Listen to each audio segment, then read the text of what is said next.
À la brocante aussi, les fournitures scolaires sont en tête de gondole. Coralie et Enzo sont des chineurs aguerris. Regarde Enzo, skater. Une mère célibataire et son fils attirés par les petits prix. 2, 4, 6, 8, 10, 4. À une semaine de la rentrée, ils ont un objectif précis. Lecture, lexique, orthographe, grammaire. Tu vois, le Becherel, c'est bien. Enzo est dyslexique et il veut préparer son retour à l'école.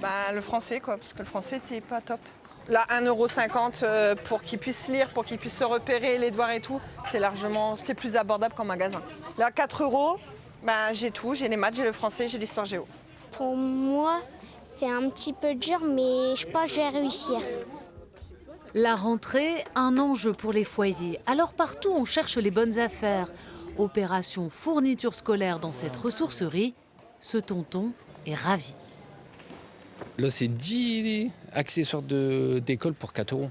Voilà, on a un peu de tout. Comme ça, ils ont un sac pour aller à l'école, un sac pour le sport. Et là, on essaye de rechercher 2 autres sacs pour les 2 autres enfants. Ici, des personnels en insertion trient les dons qui sont ensuite revendus. La rentrée, c'est aussi un enjeu environnemental. Certains parents et enseignants en font un point d'honneur. Il y a des choses qui datent de je ne sais pas combien de temps, mais qui sont encore tout à fait utilisables. Pourquoi jeter alors que c'est tout à fait fonctionnel, quoi. Le but, c'est d'arrêter la surconsommation.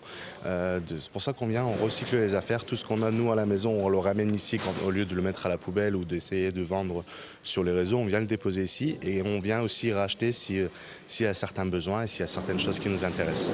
Merci beaucoup. La rentrée autrement, loin des hypermarchés.